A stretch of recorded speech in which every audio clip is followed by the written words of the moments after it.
All right. So we are back. We got another 6 views. We Love Hip Hop Network episode going on here.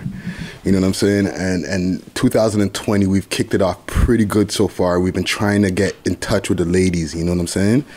And so far, we've had a few ladies for 2020.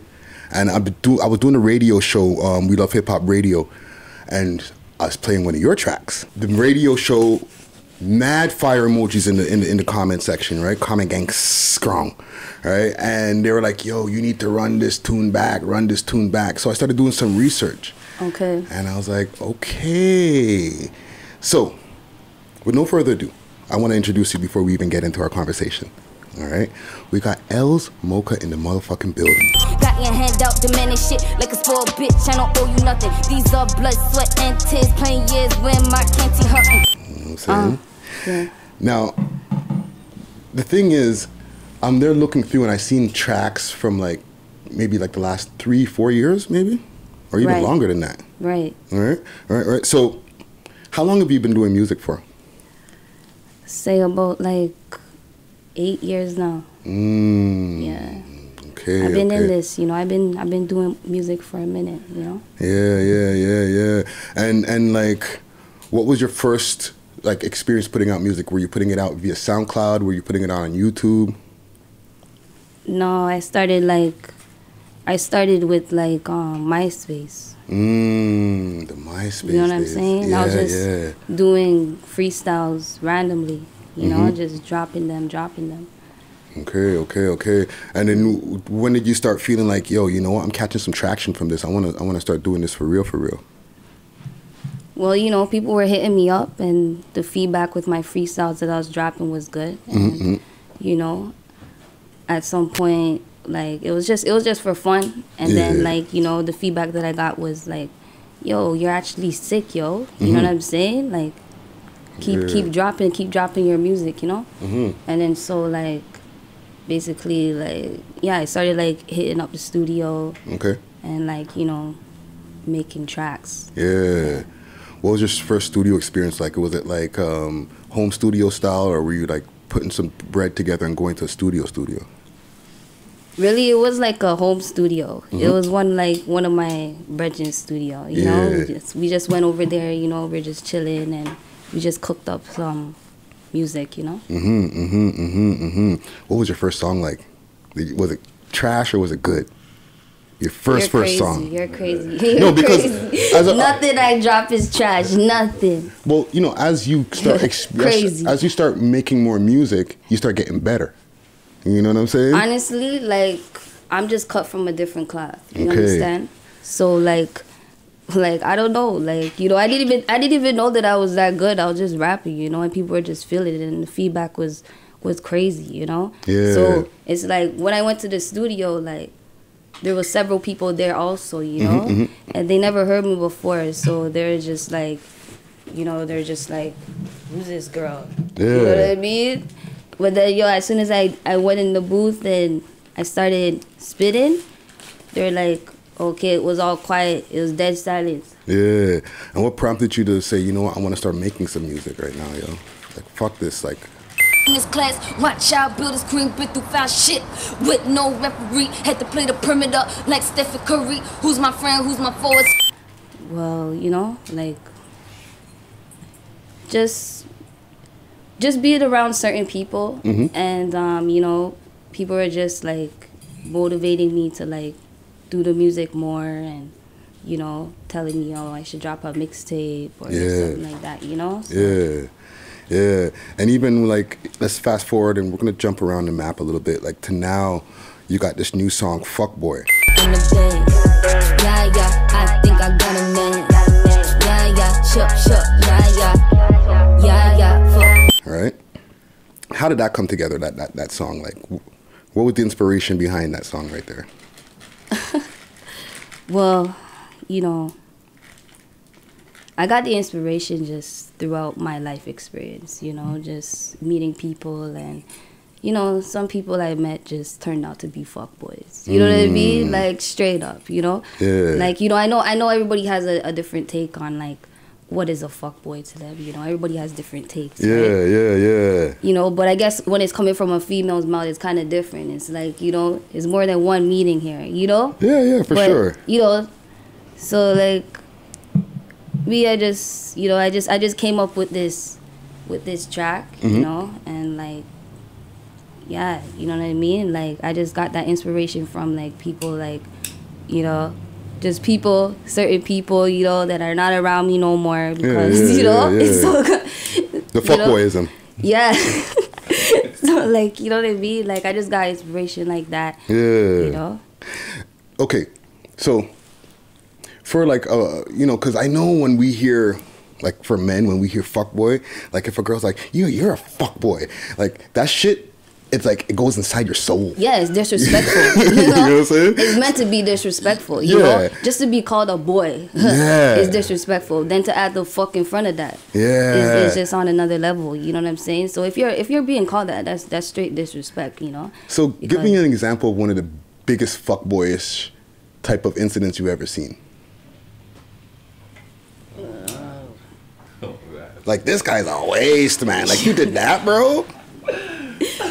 Like, I don't know, like, you know, like, really, like, for me, fuckboy really means, like, you know, like, you're pocket watching, you're a hater, and you're hating on my success, really. And in a way, you're intimidated by me because I'm a female, and I'm going harder than you. That's really my take on the fuck boy. You know, in a nutshell, you are a pum pum. You know what I'm saying? You're a pussy boy. You know what I mean? Like straight. You know, it's meant to be disrespectful because, you know, that's just how I feel with you. You know, you're a fuck boy. So, you know, like, in a nutshell, yeah, you know, and, you know, yo. You know, because I don't know, a lot of men be moving like fuckboys, you know, pissing girls off and shit, and just hating on the whole process, you know? Yeah, you know, I've heard some different cases, like, you know, driving girls' cars to go pick up a next shotty and different things like that. That's waste, that's whack. You know what like, I'm that's saying? not even on my level, like, I can't see that. You know what I mean? Like, real talk. So you were a wild youngin' when you're back in the days. Wow. Can we say that? Yeah, I was. They call me, you know, something like the ringleader or something like that. You know, I'm always starting shit. That's what, you know. That's what I hear. Okay. So before Elles Moca, what was your nickname, or was that always the name everybody called you? Well, no, that's like my music name, you know. Yeah. But like, you know, people call me like Kells or, you know, Killer or something like. Yeah. So. Yeah. Back in the days when you know, when you were growing up and stuff like that, what kind of music was playing in the crib, like from your parents' side? Like, what were they playing? To be honest, honestly, my mom was into a lot of Bob Marley. Yeah, like, so I heard a lot of Bob Marley, but you know Jamaican parents, you know. Okay. You know, like, they listen to the reggae, but then I don't know, like, it's weird. Like, they love Celine Dion. Facts. Tell us about love that. It. Like, what Celine Dion tunes are playing? I heard Celine Dion too, and the Shania Twain, you know. Yeah. So that's Jamaican, you know, parents for you, you know. Were they listening to church music too, like gospel music and stuff? Because I know a lot of like Jamaican parents, West Indian parents, we could be super religious. You know what I'm saying? Start hearing like, oh, on a Sunday morning. You know what I'm saying? You know them one day. Nah, we just went to church, you know. Okay. You know, and like, I can't remember all of that, like all that singing and stuff like that. Yeah. And then what about your brothers and sisters and you guys? What were y'all listening to? Like, what was your first, yo, this is hot, I'm gonna repeat this every hour of the day type of tune? Well, really, I was hearing like a lot of like WuTang. Like, I was hearing a lot of Ghostface around me, you know, and like the Pillage, like people probably don't even know what this is, but oh, I know. Like, you know, like I was hearing that around me, you know, a lot, like on repeat. Like, okay. Like, loving the WuTang. Yeah. And then what was your first choices of stuff that you were listening to on repeat? At what point? Like, let's say when you started becoming a teenager and you got your own, like, CD Walkmans and stuff like that, or MP3 players and shit. What are you listening to? Really? Yo, I was bumping, like, Cameron. Like, Dipset. You know? And, like, and some, like, stack bundles and stuff like that. You know? Yeah. R.I.P., you know? Yeah. You say, like, P? No, R.I.P. Oh, R.I.P., Stack yeah. bundles. Yeah, R.I.P. Stack Bundles. He was one of the realest, yo. Yeah, he was sick. I could actually hear in your style, like, now that you start, like, describing the different things that you're listening to when you talk about the WuTang and, like, the Stack Bundles, because you have a very aggressive style when you rap. I mean, what a dope bet, freaking shit down. Black mask, milk, get moving things out. Nobody ever know you till your paper get loud. You know what I mean? Like, what's your usual approach when you get to making a song? Are you writing bars first, or are you hearing the beats and then writing bars? I would say it's a mixture. Like, I could hear a beat, but then I can't, like, I have to take in the beat. Yeah. Like, you know, I have to, like, really get intimate with the beat. Yeah. You know, I gotta feel the beat, you know, for me to actually, like, make a whole song like that. Yeah. But I could, like, most of the time, like, I just have an idea in my head, and I just have, like, some kind of feeling or energy, and I just run in, I go put on a beat, and I start, you know, I start off, like, freestyling it out loud, like, rapping it out loud, and then, like, I would like, write it down, you know? Okay. Or just spit it directly. Yeah. Like, record it. Yeah. And I see, like, you've been putting out music for a while now, and you put out a lot of stuff under, like, I guess your own label or like your own team, right? Yes, Puros. Puros, right? Yeah. So tell us about that team and how that come together. Well, this is me. This is what I made up. You know what I'm saying? This is my team. Yeah. And really, it's just my shit. Okay. You know what I'm saying? Like, you know, like, I did the track Fuckboy, I did the video for Fuckboy, and, like, you know, Nino. Yeah, right? shout out Nino Louis. Yeah, he did my video for Fuckboy. Yeah. And, yeah, you know, it came out sick. Everything was good, you know, and basically, he must have did music videos for, like, some BFR. He did the Demiana video and a bunch of different things. Yeah. Yeah. So I guess, like, through that is how. But it's good that you got your own team and you're pushing your own thing. You know what I'm saying? Even with that, like, as a woman doing your own thing, do you feel pushback sometimes? And, like, what does that look like if you do?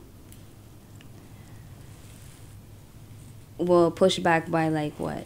Because there's such a male-dominated industry. You know what I'm saying? So for, like, every 20 guys who I interview one woman. Right. You know what I'm saying? Right. So it's definitely not as easy for women to get into this rap industry, all right? No. So what do you think some of the difficulties are when it comes to women getting into the game? I would say, like, you know, like, the industry, like actually, I'm going to speak on, like, a grander scale. Okay. Just, like, society, okay? In general, have their perception about females and how females should look and how females should talk and how, you know, females, etc. Right? So that perception, it carries on into the industry, and they believe the same thing. Right. So it's like when you come different and come with your own style, like, it's awkward for them. You know, it's like, what's going on? You know? But it just takes time for them to, you know, see what's really popping. Yeah. You know, just now. Do you ever get that pushback like, hey, you should like try to sex it up, do more the Cardi B thing and stuff like that? No, because I'm not them. I'm Elles Moca. Yeah, you know what I mean? Yeah, I have my own style. Yeah. I have my own delivery and that, you know? Yeah.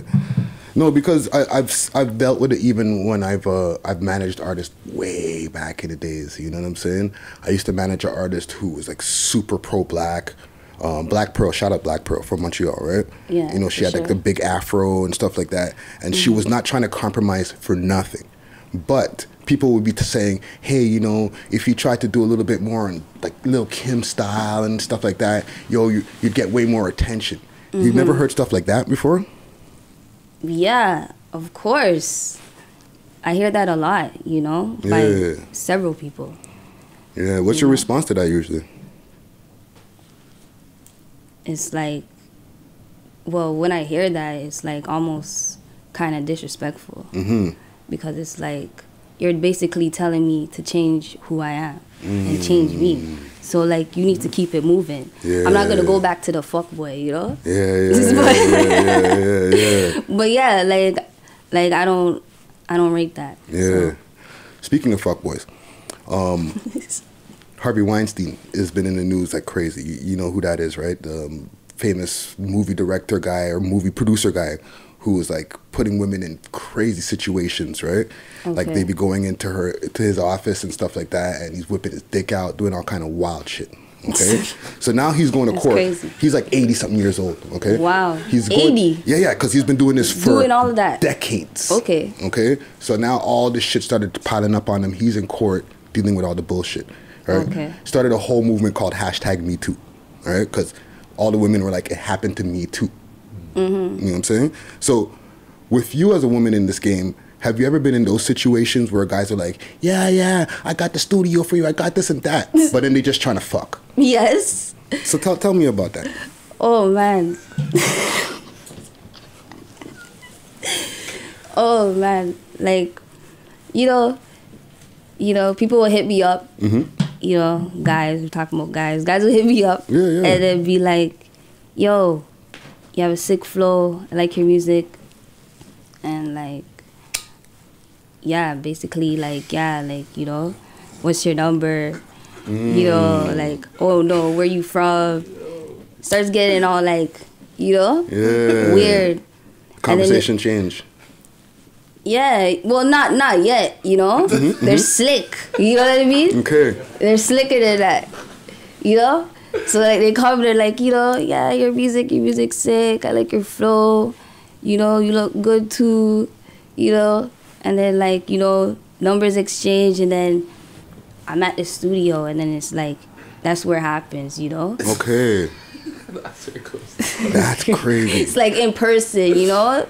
So it's like, you know, that's where it's like, yo, like, you know what I'm saying? Like, yeah, your music's tough, but like, you know, basically like trying to talk to me and stuff like that. And then as, you know, the time goes on, it's like, you know, it's just like they're calling and they're like, you know, having these weird conversations, and it's just like, and I just have to say, like, yeah, I'm just about the music, you know? It's just about the music, and like, it's not really like that. So. Anybody ever try to get wild? Wild? Yeah, like, you know what I'm talking about, wild. You're crazy. Like you go into the studio and you're like, fam, put that away.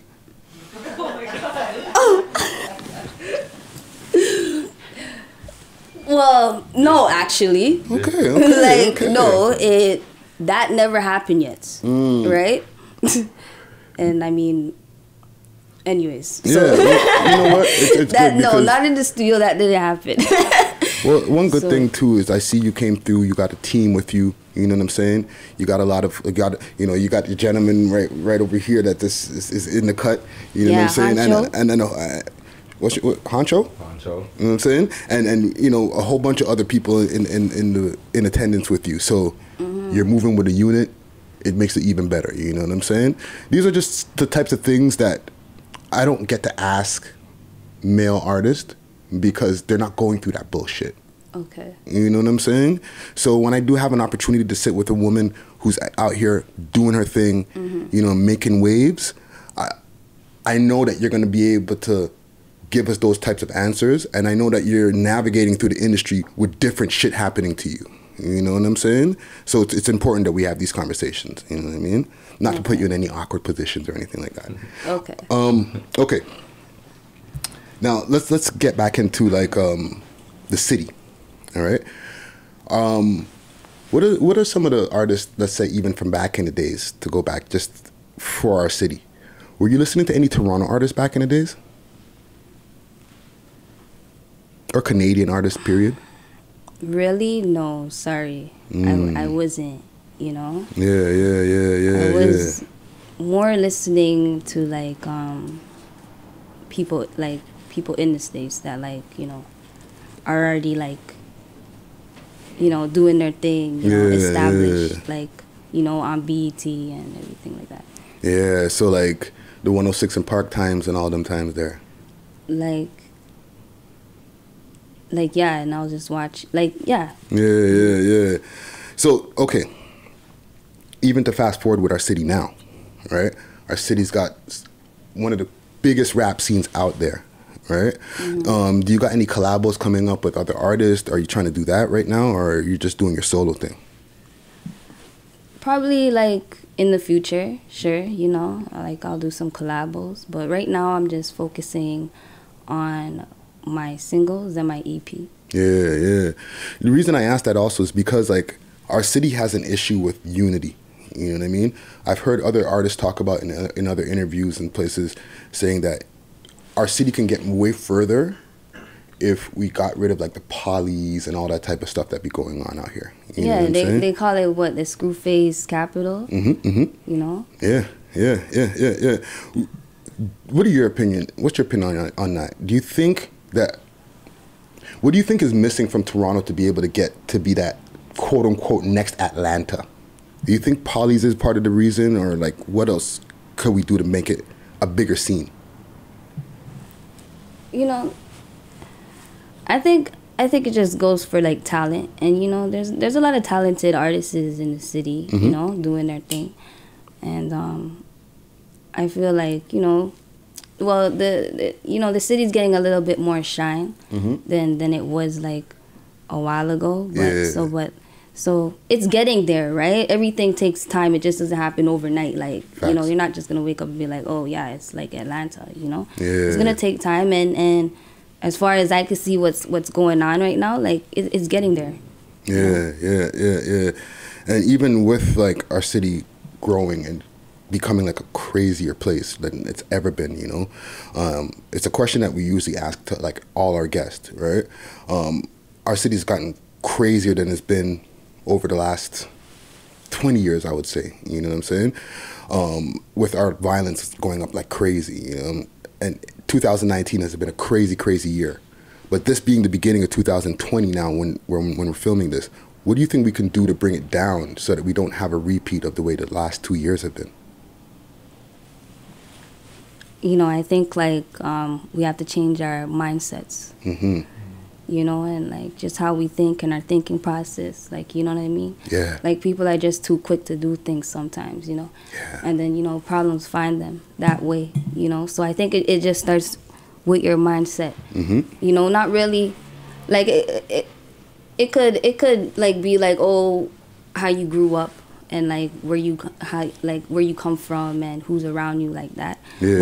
But it all boils down to like how you think and you as a person. It's all you. Right. Yeah. So I think people need to focus on themselves more and try to elevate beyond like, you know, the being stuck in the box type of thing mindset. You know? Yeah. You know, I've said the same thing in the past myself. Yeah. I've said like a lot of the times it's mindset. You know, we can do a lot of programs, this and that, but if we don't change the way that we think about shit and aren't so quick to react, like you just mentioned, like we'd probably make it way fucking further. You know what I'm saying? Definitely appreciate that. And with you, with like everything that you got going on, do you got like any plans for like a full release, like a full Elles Moca album? Yes. Yes, I do. What's that looking like? It's looking really good, you know. A lot of like, you know, different kind of moods, experiences. So yeah, that's something to look forward to. Yeah. You know, I've been asking this question now also to a lot of different artists lately. What do you feel is like the full glow up for you? Like in your perfect world, when you're like fully shining, you know what I'm saying? In this rap game, like you look back and you're like, yeah, now I made it. What did that look like to you? Well, I don't think I made it or something. Like, I don't feel like I made it. No, I'm saying in your mind, what is the full, like, I'm blowing up now. Like, what are you seeing in front of you when that happens? Well, I'm seeing my music being heard by like millions and millions of people. And I'm seeing like people loving my music and just playing it, and my music is just like everywhere. Yeah, you know, yeah. And just like, yeah, everybody's listening to my music and feeling it. Yeah, you're doing those stadiums where you're like looking out and there's like 30,000 people and you're like, you know what I'm saying? Yeah, right. That's all in it too. But like that's what I mean. Like, you know, having millions of people just listen to my music, you know, and know what my music is, you know. Yeah. So what you got coming up next? Well, you know, I got fire. I got a whole bunch of fire coming up next. You know, I don't want to let you guys know exactly what my next move is, you know, because, you know, I don't move like that. It's chess out here, you know. Not checkers. No. Okay. So, but just look forward to flames, like fire. Okay. Elles Moca in the motherfucking building. You know what I'm saying? Before we go, how did you get the name Elles Moca? Well, you know, so Elles, you know, actually means she. She is, right?